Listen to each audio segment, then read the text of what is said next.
I never really felt like I had to find my voice because I just always felt very well respected in organizations, in agriculture, and in food. It's been a great group of people. And I guess I can't say enough how especially women executives in these businesses have really come to the table to say, we're all in this together.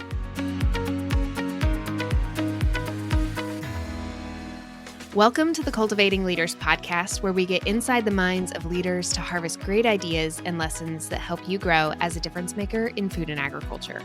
I'm your host and curiosity captain, Nicole. Today's guest is a force in food and ag policy. Juliana Potts is president and CEO of the Meat Institute, where she's brought change and strategic focus to an organization representing some of the most influential players in the protein space. She launched a cross-industry sustainability initiative, led through the chaos of a global pandemic, and continues to find ways to move her team forward without losing sight of the people impacted. Juliana, welcome to the pod. What did I miss from your bio? Not a thing. That's really kind. When somebody introduces me, I'm always like, who are they talking about? That's terrific. Thank you. Awesome. So let's get started with a little bit of backstory about your career. How does someone get to a spot where you are leading an industry group representing meat packers? Great question, because like a lot of people, it's not what I set out to do. I was with a niece of mine recently at a graduation, and she asked the same thing. She's a young lawyer, and I was once a young lawyer. How do you get there?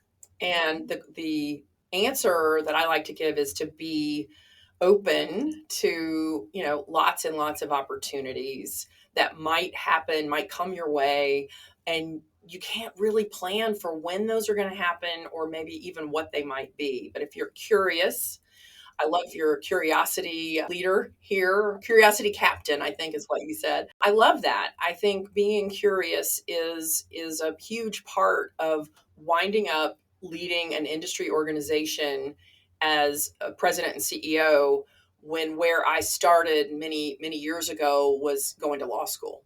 Do you have a background in agriculture? Like, how did you get even into this space? So very, very specifically, my grandmother came from a farm. My grandfather, this is on my dad's side, my grandfather's cropland, from his family when he was a young boy was covered by the damming of the Tennessee River to make electricity. And so his folks moved to town. And I say that because, all of us came from farming at some point, but I'm a couple generations off the farm. So she would take us back there. It was a cow-calf, dairy, and soybeans and corn in North Alabama. And I got to own part of that land until we finally sold it just a few years ago. I'm married into a farm family. So my husband grew up on a farm and his brother farms in Northeast Louisiana. Cotton, peanuts, and rents some land for rice. So both of us from the South and really familiar with Southern crops. I didn't have any agenda in getting into food and agriculture. It really was a very fortunate accident. I came to Washington the day after I graduated from college, and I started answering the phone for a lobbying and advocacy firm that represented all these Southern crops. And that's essentially how I met my husband, because he was working on Capitol Hill and I was a baby lobbyist. And so we found each other that way many, many years ago. And both of us have worked in agricultural policy and law ever since then. Amazing. Well, so cool that, it just sometimes you never expect where you end up. You don't. So for anyone who isn't familiar, explain what the Meat Institute is and what y'all do.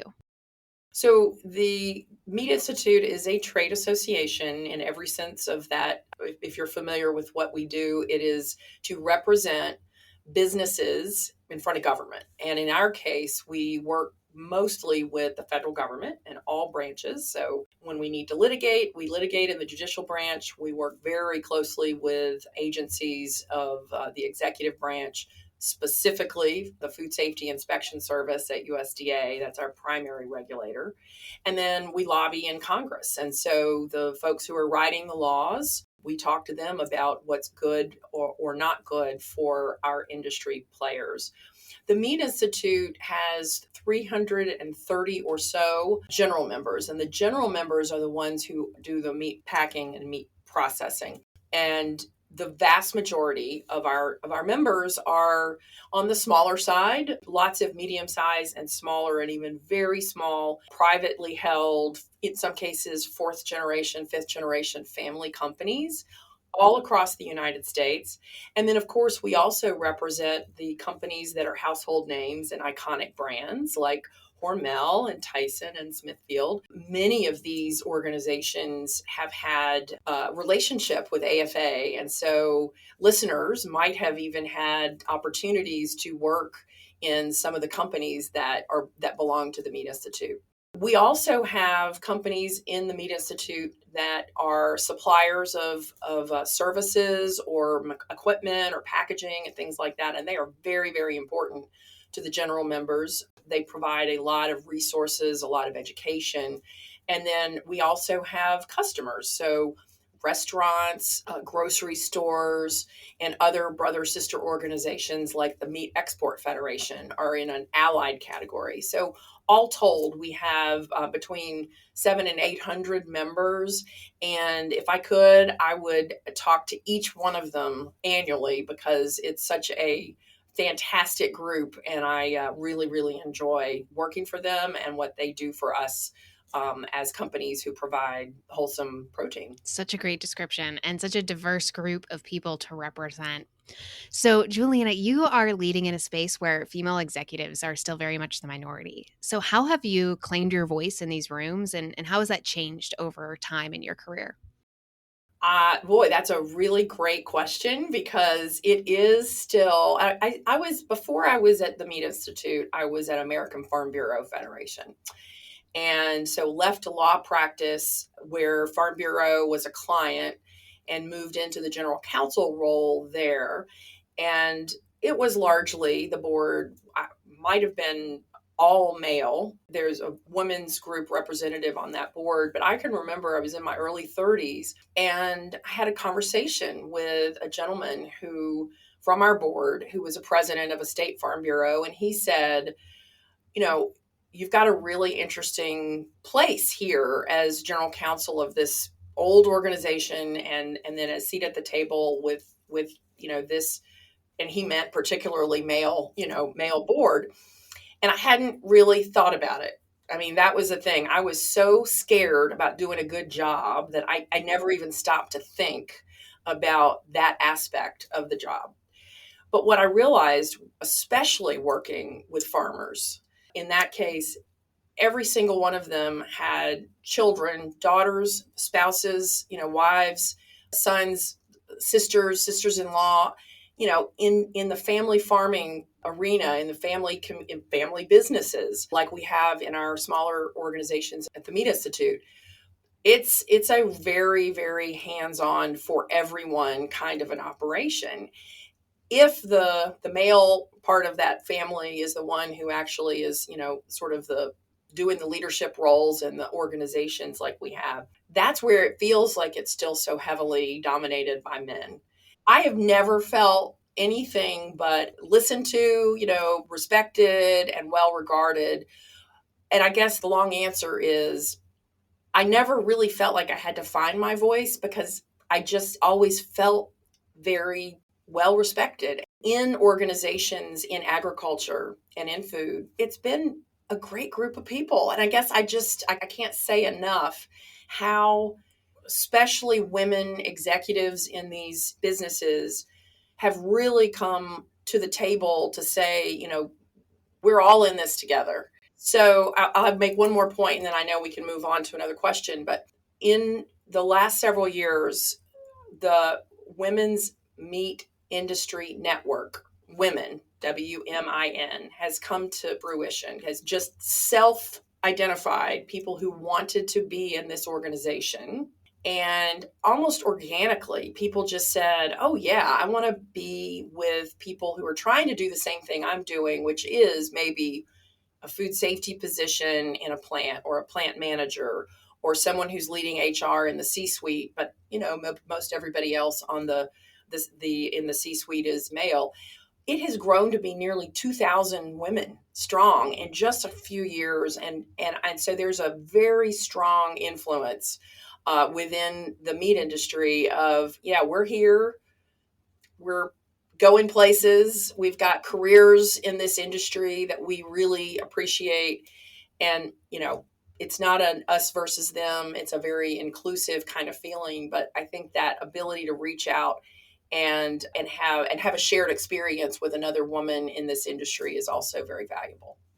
Yes. Yeah. That community can be so critical in helping you feel like either, hey, I'm not the only one that feels this way, Right. or here's how I've navigated something similar. And I would also say a shout out to mentoring. And mentoring for me has been, for many, many years were male. I had male mentors. I mean, I guess I'm hard pressed to think about the time when I would have had a female mentor, given when I was coming up in the law firm, when I was coming up, in Farm Bureau and other parts of my career. Certainly here at the Meat Institute, I mentor others, but I also am mentored by others. And I have, tremendous female colleagues who I would consider mentors, even though what we do is just kind of talk about career advice with each other. So I really, really give a huge lot of credit to the male mentors that I've had throughout my career, because they were extremely helpful, and a whole lot of women friends. Hmm. Yeah.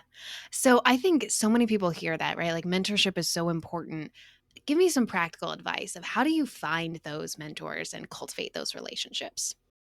Well, it is a big question for anybody who is not part of a group where you are actually put together with a mentor, in some sort of a formal way. So I've done both. I have had sort of unofficial relationships with people who came to me or were introduced to me by a colleague or a friend.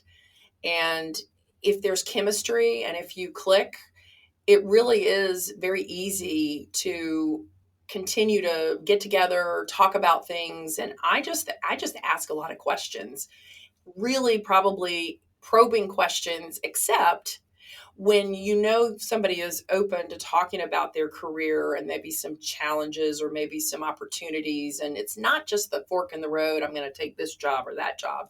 It's how do you build your brand? How do you build how people trust you and think about your work ethic, and how do you advance your career at the appropriate rate?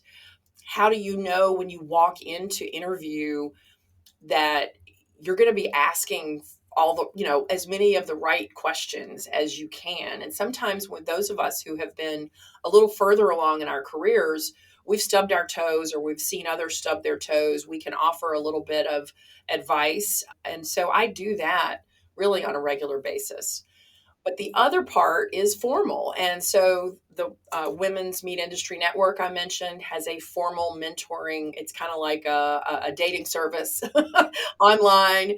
And I believe the last time I checked, there are 200 plus pairs of mentors in that program. And I am personally mentoring a couple of young professionals.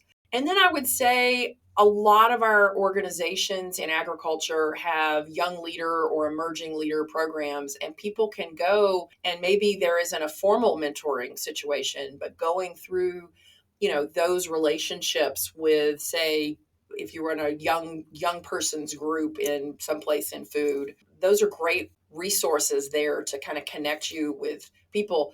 Most everyone I know who is, in a mature position in their career journey loves to connect and share. Yes, absolutely. I think you said a couple things there, which is where people stumble. One is the chemistry piece of it. And if the chemistry isn't there, then forcing it is not fun for either party. And it's okay to be like, this just isn't the right thing and move on. And then the other thing I'm going to plug in here, because you did not, the Meat Institute does have an emerging leaders program. For anyone who is a part of it or in the industry, I can speak firsthand. It is a wonderful experience. It is, and my hat's off to both the emerging leaders who've come through and also our staff here who make it such a wonderful program. We just had the group in for a fly-in, and everybody was, really, really effective talking to their member of Congress or staffs, and that was a lot of fun. But has a component to it that has a formal mentorship. And I just get really good feedback from the mentors wanting to do it again and again because they get so much out of it too. Oh, love to hear that. Okay, so let's shift to your career at the Meat Institute. When you started at the Meat Institute, what was the culture like and what did you notice needed to shift?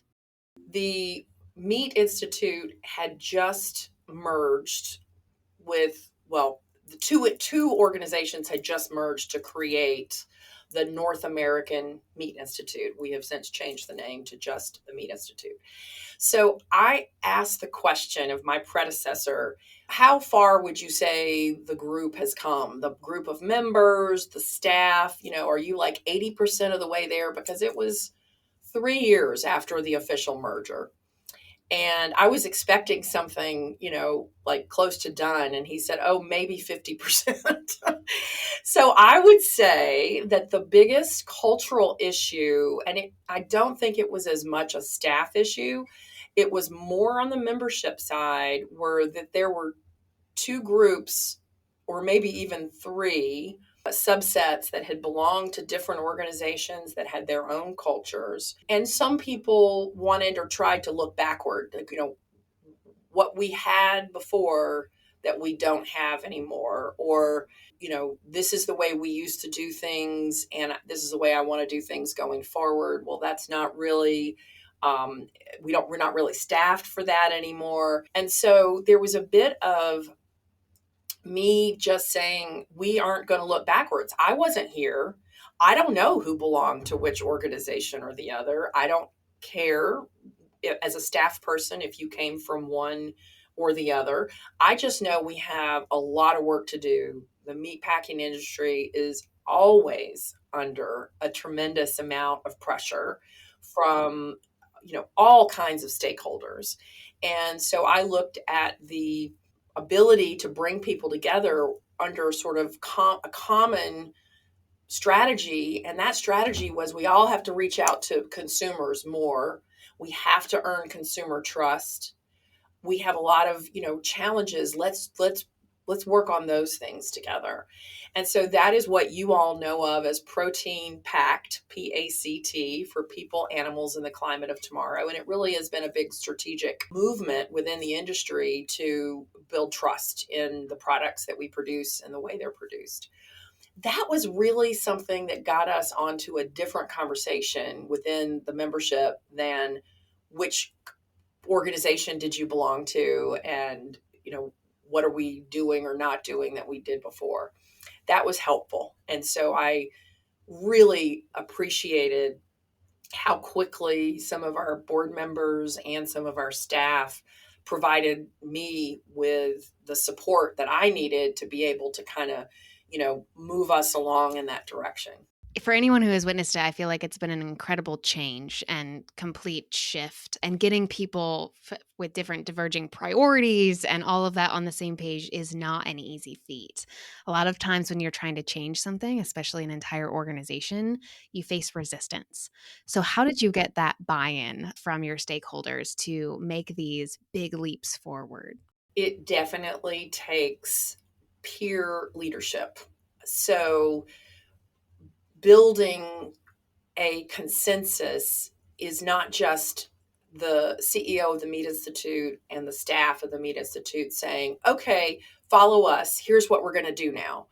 It definitely requires leaders within the organization that I used to call them my E.F. Huttons, the people that everyone listens to, that have influence on the board, really giving them the environment and the opportunity and the programming to say, I believe this is the direction we want to go. So I would say very much in a membership organization, whether you're representing individuals or companies, giving people that feeling that the members run the organization. The members are the ones who decide which way we go and what we need to do. They pay us dues and we implement. However, they can't start with a blank slate. So you give enough of a framework and then you take input and then you massage the framework and then you get input and then you massage the framework and then you get input. And it really is about taking their ideas and pushing a little bit further and a little bit further and a little bit further and constantly rechecking your hypothesis that what you are doing is exactly what the members want you to do. And so that was it took some time, but we had a pandemic, in the middle of that. So we were really fortunate that there was a wonderful staff person here who kind of took a lot of what we had developed in the first year that I was on board and ran with it while we were a bunch of us were dealing, daily with the issues of the pandemic. If he hadn't continued to kind of iterate on what are the goals that are important for us to build? How do we collect data from our members to show consumers that we are making progress in all of this? How do we define the kind of resources we need to bring to the table so if people are going to make progress in animal welfare and environmental impact and those kinds of things, we're giving them the tools that they need? And if he hadn't been doing that while we were over here fighting fires, we wouldn't have been as ready. But once we came out of the pandemic, we were off and running. We put together like a report and a conference and the things that are tangible that allow people to see, yeah, this is a thing. Like this is something the industry is doing together to move ahead. But more than anything, it was, again, the word culture. It was a cultural shift in the organization that started with the leadership. And we just took some time to move it along. And I couldn't be prouder of what the industry has accomplished in doing that. I think anytime you are trying to create change like that, when you're embarking on something new, you have to say no to other things, right? How did you navigate what things to cut and what maybe necessary endings needed to happen as well? There is a wonderful book that I think was published by the Association of Associations, ASAE, that came out in 2011 or 12. The whole premise was for associations, you can't keep doing all the same things and expect that you're going to be able to move the organization or your industry forward. There was a great, blanking on the name of the book right now, I'll come up with it later, but really have to focus on what is your leadership telling you that they value the most. And if everybody values everything the most, you haven't really given them the tool to say, no, I value this the most because you're forcing me to rank all of these things in a 1, 2, 3, 4, 5. So we forced some conversations around if you had to give up something, something's got to be the last on the list. But ultimately, when we decided to make the switch, and really add something to what we were doing, not take anything else away in terms of advocacy, Protein Pact had to find new funding.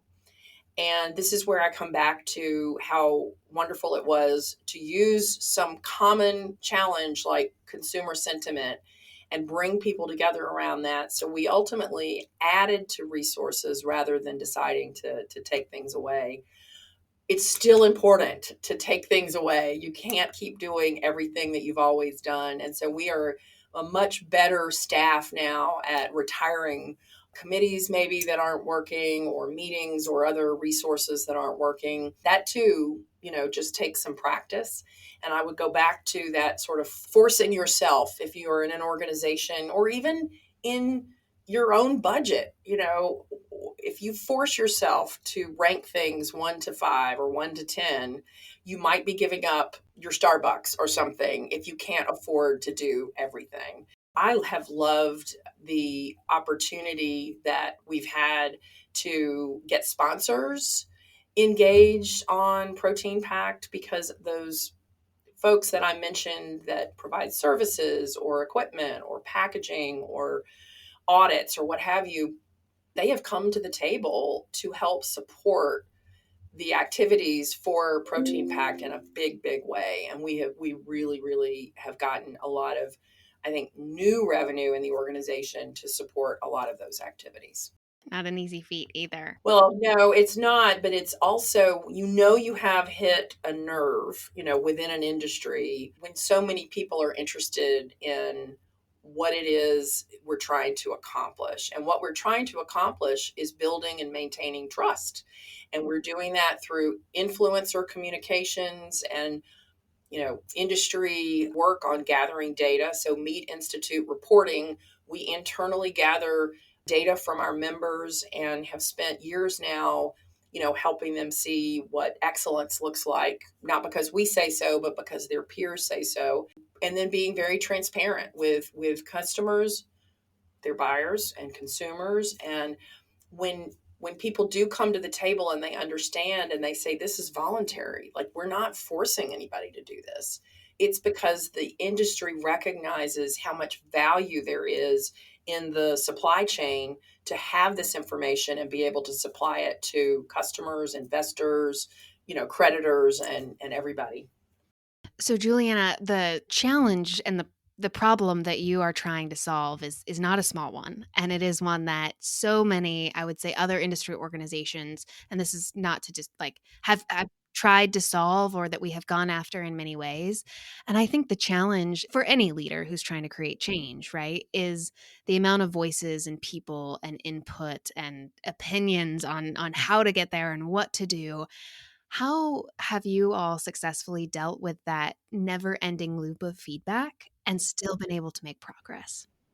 Oh, that's one of my favorite questions of anything. Like it's really, really about governance. It's about governance and leadership.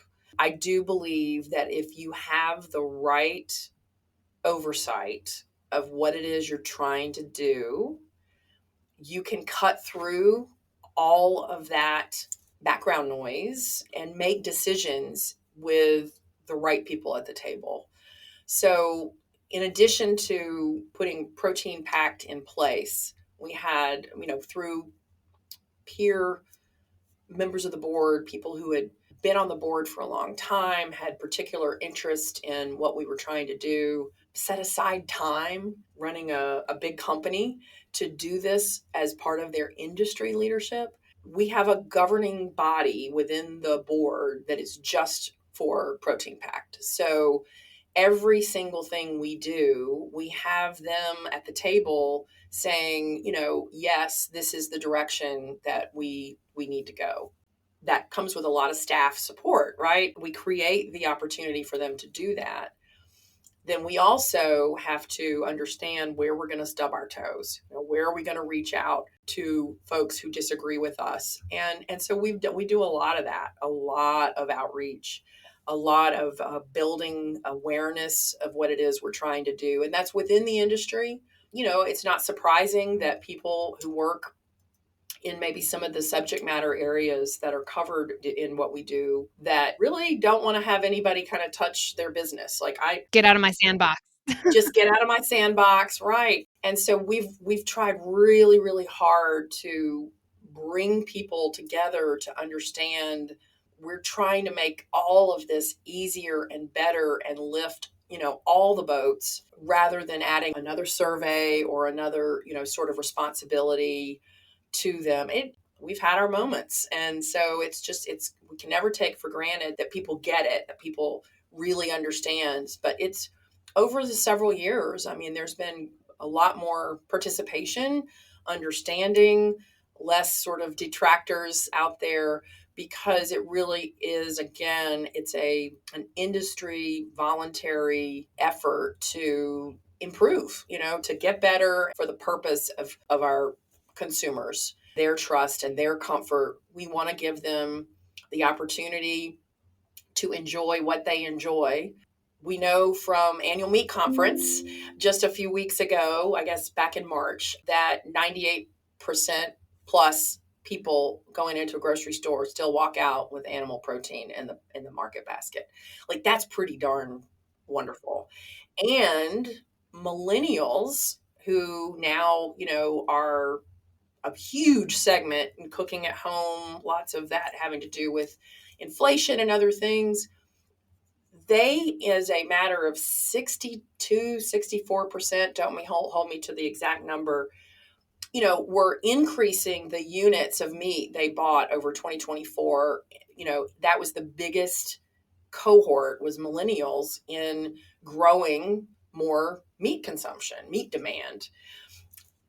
So we have a huge, place in the psyche. We have a huge place in people's desire to eat healthfully with more protein. So that's a wonderful thing. How do we answer the folks, on any number of these challenges, whether it's food safety or animal welfare or environment, that want to tear that down? We have answers and we have data. And the best way to do that credibly is with data and science.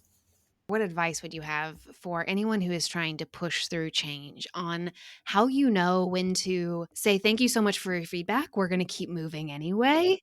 Or like, hey, we really need to slow down and listen to these detractors? You're hitting some excellent, and very hard questions. You want everybody to love you. You want everybody to say, oh my gosh, this is the best idea I've ever heard. I can't wait to help you with it. And when that doesn't happen, it can both feel like rejection, and it can also feel like, well, they just don't understand. I think the biggest thing you can do is listen really, really carefully to the people who are offering different ways of thinking about things, weighing the relative importance to the overall, is always a very, very tough thing to do in any issue in a trade association, because sometimes an individual company's desire might have to fall to the good of the whole.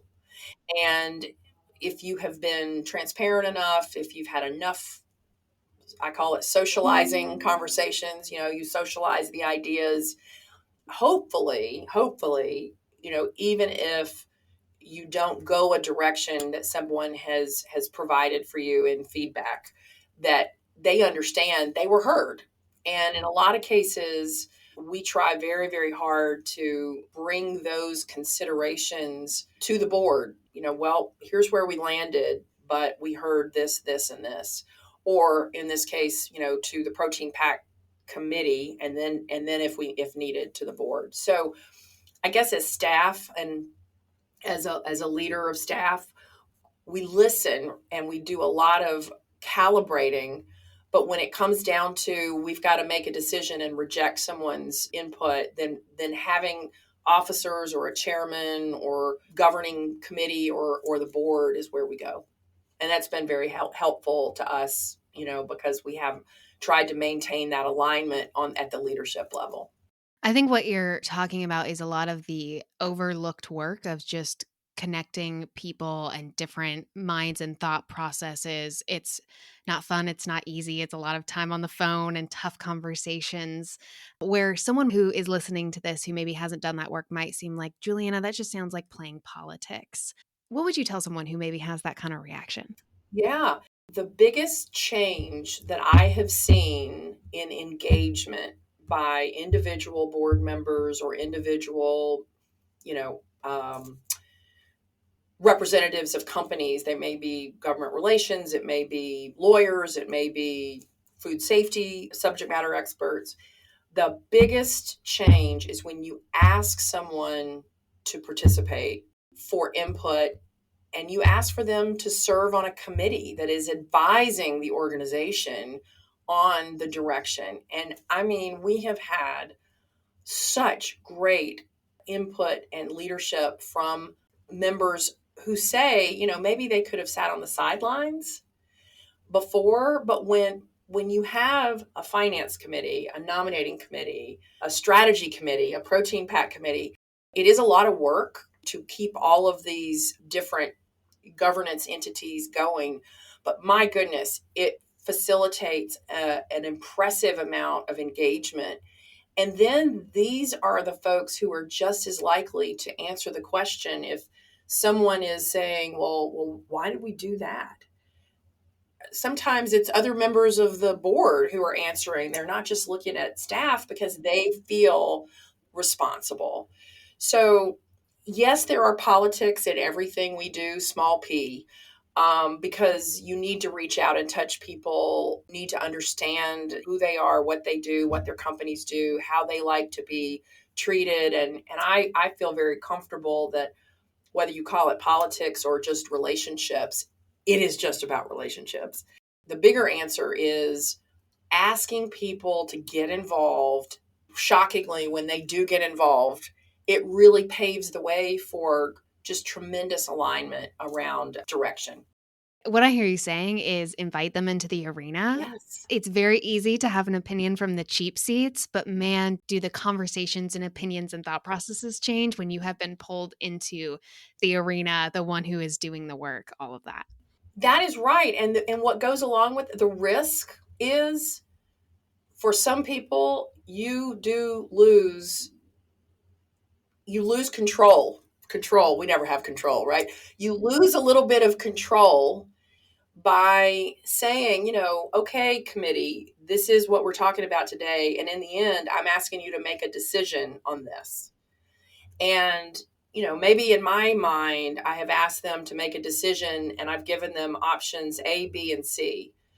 In the course of a 2-hour meeting, we might come up with D, E, and F. And that's scary if you're not able to, have the relationship in the room where you can say, you could do that, but here's how I see it. Here's how I think that would play out. And that comes from really, again, knowing your members, knowing your people. And this, I would put this in the same category at work. If you have colleagues at work, you need to kind of understand where people are coming from, listen very well, and then not be afraid to say, I disagree with that, and here's why. Because all of us, when we work in tandem with each other, we work in groups, we're not always going to get our way or our first choice. And so being able to really kind of zig and zag with your board members once you've invited people into the arena, as you said, is really important. I want to touch on something you almost went here, but I think a lot of people think like, okay, you're president and CEO, you are the ultimate decision maker. What you just said is that sometimes you also have to sacrifice your own opinion or your own personal thoughts on how this should go, especially if you're going to lead that way of bringing so many people into the conversation. 100% yes. I feel the same way with my colleagues here on the Meat Institute staff. My version of a statement or my version of a strategy for a particular advocacy event or whatever, I offer it up if I'm asked, or I might offer this is directionally the way I think we should go. But it would be soul crushing if you went off and did that and then I got to say, no, I want to do it this way. I think that there is a real value in, and people call it empowerment or whatever you want to call it, but really what it is it's like people have to know me well enough to know that I got an opinion about everything. But I don't think that I'm right. I don't think that I'm right. I just think I have an opinion. And if you want to ask me what my opinion is, I'm going to tell you. But that doesn't mean that I don't want everybody else around me. Many, many times, I don't know several important facts about what we're dealing with. And so it does take some time in a staff for people to trust that just because, I threw something against the wall doesn't mean that you can't say that is not a good idea and we're not going to do it that way. It's very important to me that people who are on the job doing the things they're doing closest to, say, our trade advocacy or something are the ones who are ultimately making a decision. And I get to have input. And that's the way I feel about our committees too. I know where I want things to go, but my job is to, again, create that environment for the best decision making. And when I see somebody going off a cliff, I can step in and say, I don't think we want to do it that way, but what about this? I love it. I mean, a lot of it is governance and a lot of it is sort of diplomacy. But again, it comes back to relationships and being willing to be completely wrong whenever you need to be. I embrace that. It's not a problem. We don't get anywhere unless we throw crazy ideas up against the wall. Yes. Yeah. Well, I think it's refreshing to hear that too, of just being like, hey, we're going to be wrong sometimes, but being unafraid to still have a voice in the room. Share it anyway. One of the things I want to ask you about, Juliana, is leading through the pandemic, because I think your ability and your experience leading through crisis is something we can all learn from. Obviously, the pandemic now feels a little long ago, but for anyone who doesn't remember, it was a very not fun time to be a meat packer or to be in the meat business during the pandemic, right? Not only were meat packers trying to figure out when they could be open, when they could shut down, dealing with staff members who were ill. It was supply chains were completely wrecked in how we provide meat to our customers. Talk about you and your team's approach during that time, how you navigated such a volatile environment. In some ways, it feels so recent. As you were talking, I'm starting to feel like that PTSD feeling you get when you're like, oh yeah, I remember that like it was yesterday. We had a lot of calls. So back in the beginning of 2020, we were still on conference calls all the time. We didn't have Zoom, we didn't have Teams, or we didn't use it like we do now. So there was a lot of squawk box. Three of us, really. There were others, but the three of us who really kind of weekly had big phone calls where we were like, okay, here's what we got for you this week. And we would have hundreds of people on the calls, and they depended on us to tell them. Maybe there weren't clear answers, but they depended on us anyway to tell them our best guidance on what we could do. So that was our general counsel at the time, Mark Dopp, who had been working in the industry for, 30 something years and was a very trusted resource and knew regulations, backwards and forwards. Then we had a public health expert who is an animal science PhD, but happened to get her master's in public health. And so her knowledge and her connection with people at CDC and others was invaluable. So even though there were lots of other people involved, it was the three of us who had these weekly calls that I think I still hear today from members how important it was just to know that if they were having problems with something, we were there to listen and to pass on their stories directly to the federal government or questions sometimes. Remember, we didn't know about masking. We didn't know about social distancing. We didn't have shields. We didn't know how anything transmitted. We were still washing our groceries when we got them home. So it was a very, very, very tumultuous time of lack of information. Then we kept going with those, but then we sort of hit that time where many, many government entities were making decisions about whether companies could operate or not. And so you didn't have just a federal intervention. You might have had a public health person in a local community or a judge or state public health folks or the governor. I mean, it was just all across the board.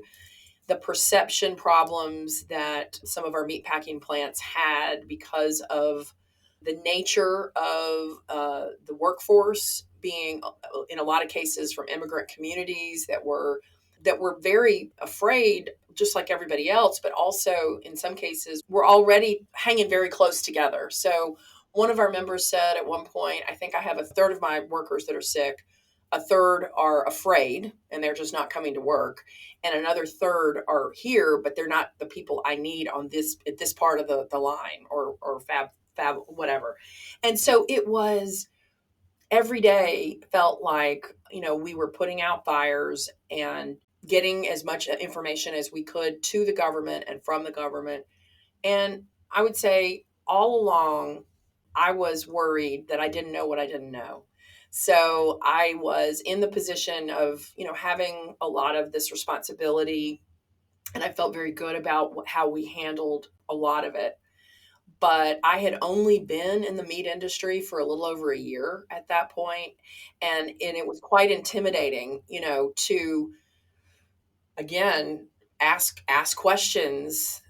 that, maybe I should have known the answers to, but you were just in the moment, we were trying so hard just to get what we needed. And whether that was PPE, whether it was additional encouragement for people to get back on the line, animals were backing up, consumers were freaking out with, it was the whole thing. So I would say the industry overall bounced back incredibly quickly, given that by September, October of 2020, nothing was perfect, but the major slaughter facilities had gotten mostly back up to running enough where they were taking care of the animals that they had to, the throughput was back closer to what it needed to be. Yeah, the management of that particular crisis made me learn a few things. One is, if you are going to be on camera, if you're going to be doing stakeouts in your driveway, get somebody to help you figure out the technology, the makeup, the what have you. I'm only partially kidding. Recognize that every single thing we did during that time, if we were sending something to the government, if we were sending something internally just among ourselves, down the road we were subject to congressional subpoenas. We were subject to anybody in government getting through FOIA, through Freedom of Information Act, anything that we were doing. And so that was not completely shocking to me, but I had never personally had my emails dumped into the public record like that. And so we all learned, a lot from that. And then I'd say a third thing, and I really, these are just sort of silly, but, being able to have some kind of release valve during those, and whether that's your kids, your pets, your exercise, other people who are under the gun with you, that you can, just have an internet or a Zoom beer or something, that was really, really, really important, because the pressure was really intense. And then when we were, somewhat out of it, we kind of had to celebrate. And that was really important too, to give everybody the sense that we survived. We didn't have to let anybody go. The industry itself probably wasn't feeling quite as chipper as we were, on the staff about where they sat just yet, because restaurants, obviously didn't come back online for a really long time. But when we look back and when I talk to members today, they really pulled together, we pulled together, and we got through it as an industry. And I'm very, very proud of what we accomplished getting through the pandemic. Did you ever have days where you wanted to quit? Yes, I did. But there was no quitting. There was no quitting. There never is quitting. You never quit. Obviously, people leave jobs and people have difficulties in families. People do things where they have to move on. And that's not what I'm talking about. I'm talking about, you make a commitment. You are in the moment of dealing with really, really hard things. You can't quit. And that's the way I feel about my career, that there have been lots of times when things were so tough that I was like, I can't work here anymore. I'm out. But I hadn't learned everything I needed to learn, or I hadn't completed something I needed to complete. I hadn't fulfilled a board term that I needed to fulfill. There are things that are like not comfortable. You kind of push through. And I will tell you, even the worst experiences, I would say, have made me tougher, stronger in my sense of instinct and intuition, and willing to take greater risks.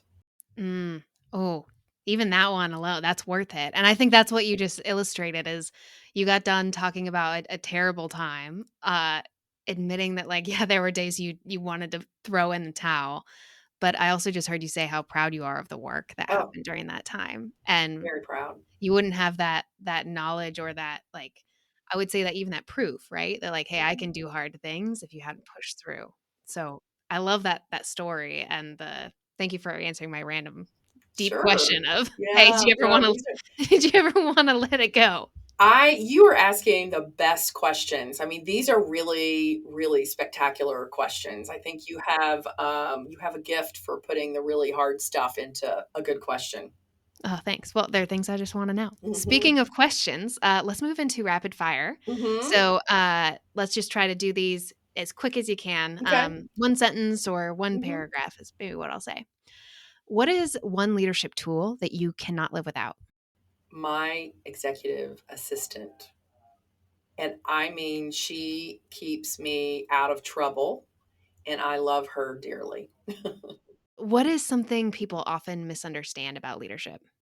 That leaders have all the answers. Leaders don't have all the answers and never do, never will. There's always more information to learn, and you can't expect to know everything when you have to make decisions, and sometimes very hard decisions. What is one professional moment that still makes you proud? Oh boy. Um, I got recognized. This is a little self-serving. I got recognized by the Women's Meat Industry Network as most impactful woman of the year. And I have never had anything like that. And to have recognition by your peers, and particularly my female peers in the industry, was really special. I loved it. Incredible and well deserved from even just the stories you've told. Thank you. What is a leadership tool or resource that you recommend? Could be book, podcast, anything. I love the Simon Sinek book, Start With Why. I mean, that is really has had a huge impact on me. And there's also the last name is Lencioni, I think, The Four Obsessions of an Extraordinary Executive, and it's sort of told in a fable form, but it's really helpful in reducing to some pretty simple kinds of thoughts about how being a leader of a group of people, it doesn't matter where you are, it doesn't matter what level you are, there are just certain things that keeping it real keeping it simple, understanding and what you are about. And I have read that book and offered it to people many, many times. But both of those, the Start With Why and Four Obsessions, are two of the things that I give to people all the time. Love it. I'm a big Lencioni fan as well, so that's a good recommendation. What is one mistake or habit that you hope the next generation of leaders leaves behind? Any sense that there is a program, a rule book, definition, that anything, it's helpful to read things. I just gave some interesting recommendations. I have lots and lots of things that I've read over the years. I just think that we overcomplicate things a lot of the time, whether it's, our performance review process or some sort of policy or procedure. I think simple, really simple, plain language.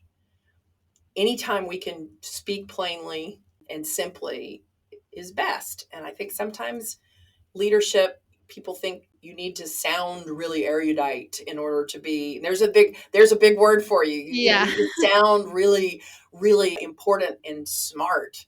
The next generation already seems to me to throw a lot of that stuff out the window. And I like that. I think being a little more real in our interactions is good. Yeah. Good one. Okay, so we love hot takes at AFA. So bold and unconventional opinions. What is a hot take that you have about leadership or the future of agriculture? I'm going to take the future of agriculture. I think that there will be more people, more young entrepreneurs coming into the food and ag space. I know what people say. I've been in agriculture and food for 30 years now. I think we are going to see entrepreneurs doing things in food and ag that we have not yet even seen, and that it will be a draw unlike we have seen in the past.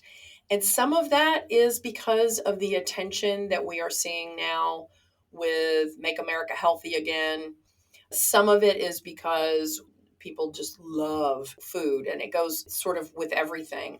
I think agriculture is more connected now to the customer than it ever has been.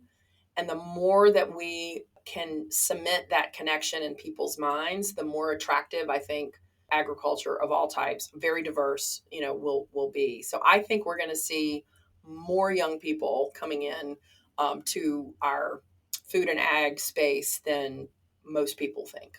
I like it. What an incredible prediction to think about. Well, I believe when I see people, I will mention this.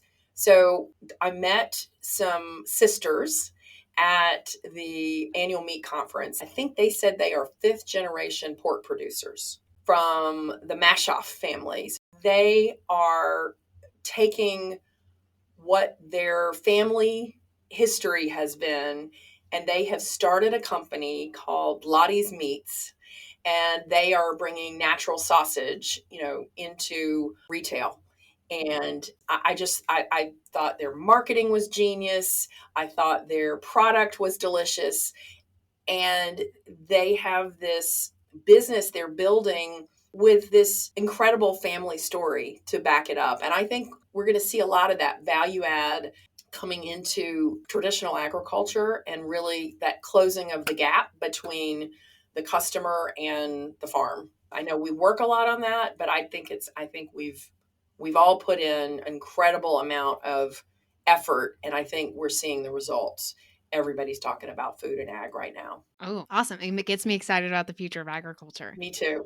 Oh, well, Juliana, we love to build bridges at AFA. So where can people connect more with you and learn about you and what you do at the Meat Institute? I love that. I am always open to meeting new people and having opportunities to connect. I'm on LinkedIn. I interact with folks there a good bit.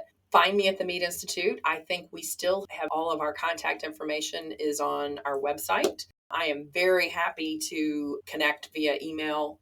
Really reach out to me with questions about the industry, networking.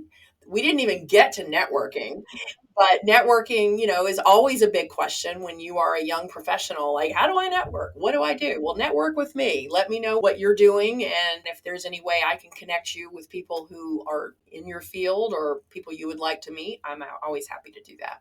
Well, thank you so much, Juliana. I have so appreciated hearing your stories, learning from you. I'm sure our listeners feel the same. We appreciate your time today, and thank you for joining us on the Cultivating Leaders Podcast. Thanks for listening to the Cultivating Leaders Podcast, brought to you by Agriculture Future of America. If you've been here before, you know we value feedback as a gift. Please leave us a review and let us know how we're doing.